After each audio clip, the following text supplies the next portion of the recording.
धान सहित 14 फसलों के न्यूनतम समर्थन मूल्य में बढ़ोतरी पर बीजेपी प्रदेश अध्यक्ष ओम प्रकाश धनखड़ ने खुशी जाहिर की है और प्रधानमंत्री नरेंद्र मोदी का धन्यवाद व्यक्त किया है। ओम प्रकाश धनखड़ का कहना है कि हरियाणा एकमात्र प्रदेश है जो सभी फसलों को न्यूनतम समर्थन मूल्य पर खरीद कर रहा है। जिन फसलों को डायरेक्ट नहीं खरीदते उन पर भावांतर भरपाई योजना के तहत सरकार किसानों को रुपए दे रही है। धनखड़ का कहना है कि सूरजमुखी उगाने वाले किसानों को भी हरियाणा सरकार भावांतर के रूप में 1000 रुपए प्रति क्विंटल के हिसाब से दे रही है। उन्होंने कहा कि बाजार भाव और भावांतर मिलाकर न्यूनतम समर्थन मूल्य के बराबर किसान को उसकी फसल का भुगतान किया जा रहा है। सूरजमुखी की एमएसपी पर आंदोलन कर रहे किसानों के बारे में बोलते हुए उन्होंने कहा कि हरियाणा सरकार किसान हितैषी सरकार है जो लगभग सभी फसलों को एमएसपी पर खरीद रही है। वहीं जेजेपी विधायक रामकरण काला के इस्तीफे की पेशकश पर धनखड़ ने कहा कि उनके इलाके में सूरजमुखी की पैदावार होती है, वह चाहते हैं कि किसानों को उनका दाम मिले। सरकार भी सूरजमुखी किसानों को पूरा दाम दिलाने का काम करने में लगी हुई है। वहीं उन्होंने पूर्व मुख्यमंत्री भूपेंद्र सिंह हुड्डा पर भी खूब निशाना साधा। उन्होंने कहा कि प्रदेश की भाजपा सरकार हर साल 1100 करोड़ रुपए का मुआवजा किसानों को दे रही है, जबकि पूर्व मुख्यमंत्री भूपेंद्र सिंह हुड्डा के पूरे कार्यकाल में कुल मिलाकर इतना मुआवजा भी किसानों को नहीं दिया गया। स्वामीनाथन पर बनी कमेटी के सुझावों को कांग्रेस ने अपने कार्यकाल में लागू नहीं किया, जबकि उस कमेटी के चेयरमैन खुद भूपेंद्र सिंह हुड्डा थे। धनखड़ ने भाजपा और जसपा गठबंधन में चल रही तनातनी पर भी जवाब दिया। उन्होंने कहा कि हमारा गठबंधन सरकार का है, दोनों दल अपनी अपनी पार्टी को मजबूत करने का काम कर रहे हैं। लोकसभा चुनाव में गठबंधन को लेकर जब फैसला होगा तभी बताया जाएगा। धनखड़ बहादुरगढ़ में भाजपा कार्यकर्ताओं से मुलाकात करने पहुंचे थे। गई थी 14 तक इनका राज था, एक पॉइंट भी उसका इन्होंने लागू नहीं किया। ये राजस्थान में झूठ बोल के आए थे कि हम 15 दिन में कर्जे माफ़ करेंगे। बाद में राजस्थान के आंदोलन किसानों को आपने देखे, ये केवल झूठ बोलते हैं। इनका वक्त आता है तो करते नहीं। अपने टाइम में इसी ज़िले में ये 2.5 रुपये के चेक देते थे, अब 40-40 हज़ार की बात करते हैं। तो केवल ये बयानवीर हैं, किसानों के हक में इन्होंने कभी काम नहीं किया। रणदीप सुरजेवाला के पिताजी भी किसान कांग्रेस के अध्यक्ष रहे हैं, लेकिन कभी भी उन्होंने स्वामीनाथन की रिपोर्ट या उससे पहले भी 50% प्रॉफिट के साथ फसलों के दाम की बात हुई, कभी आपने लड़ाई लड़ते दिखे हों, कभी आंदोलन करते दिखे हों। ओम प्रकाश धनखड़ की फ़ोटो तो कुर्ते काट जोड़ के जरूर दिखा देते हैं, वो तो कांग्रेसी सबसे ज़्यादा ट्वीट करते हैं। मेरा भाषण तो सब दिखा देते हैं, रेवाड़ी रैली का, जिसमें मैंने कहा था ओढ़े पड़ेंगे तो सरकार के खजाने पर पड़ेंगे। और आज मुझे इस बात की खुशी है, 1100 करोड़ रुपया हमने हर साल कंपनसेशन दिया है किसानों को, जबकि 10 साल में हुड्डा राज में टोटल में 1100 करोड़ रुपये नहीं दिया गया। इसलिए मैं मीडिया के साथियों से भी चाहूँगा, कंपेरिजन जरूर करें। इनके बयान दिखाने से तो झूठ फैल जाएगी।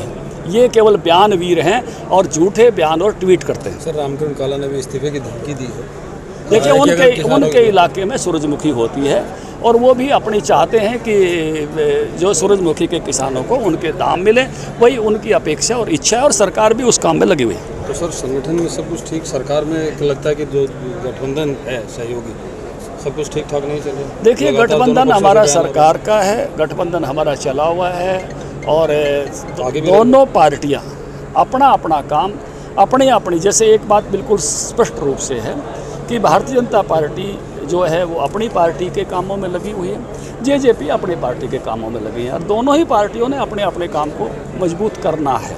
कई ऐसी जगह आएंगी जहां आपको ये लगेगा कि वो भी अपना मजबूत कर रहे हैं, हम भी अपना मजबूत कर रहे हैं, और इसके कारण से जो आप सवाल खड़ा कर रहे हो, इस तरह के सवाल खड़े होते हैं। जो आपका अगला सवाल है उसका जवाब ये है कि जब लोकसभा चुनाव आएगा उस समय अगर अगले गठबंधन की बात तय होगी तो हम आपको सूचित करेंगे। उस पर क्या?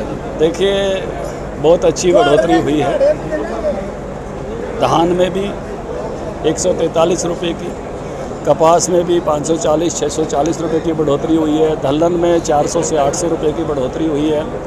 इन सभी बढ़ोतरी के लिए मैं प्रधानमंत्री नरेंद्र मोदी जी और कृषि मंत्री नरेंद्र तोमर जी का आभार व्यक्त करता हूं। आज समाचार पत्रों में भी हमने उस बात की उनकी बधाई दी है कि आपने एमएसपी बढ़ाया है।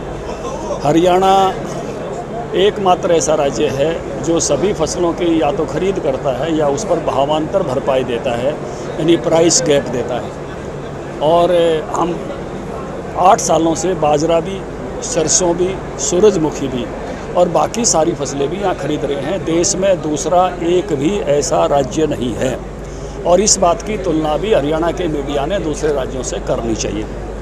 आपका सवाल आएगा, मैं पहले ही जवाब दे दूँ। सूरजमुखी को लेकर, सूरजमुखी लगातार 8 साल से खरीदते रहे हैं। सरकार को कई बार उन्हीं चीज़ों को खरीदकर वापस बेचने में वो काफ़ी महंगी पड़ती है और इसलिए सरकार भावांतर भरपाई का उन्होंने बाजरे में भी चलाया, सरसों में भी चलाया। इसमें भी मुख्यमंत्री जी ने 1,000 रुपये भावांतर भरपाई के रखे हैं। 8,000 रुपये प्रति एकड़ सरकार नगद देगी उनको जिन्होंने सूरजमुखी बोई है। और कोशिश ये है कि किसानों को मंडी में वो भाव मिल जाए जो गैप है, 6400 का भाव है।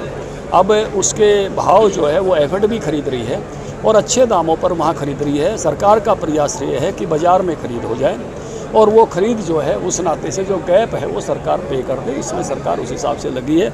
ये हमने बाजरे में भी किया है, सरसों में भी किया है। कुछ साथियों की ये मनसा थी कि ये उसी तरह से खरीद हो भावांतर भरपाई की बजाय किसानों का गैप जो है वो उस प्रकार से ही पहले की तरह से पूरा हो, तो उन्होंने धरना दिया।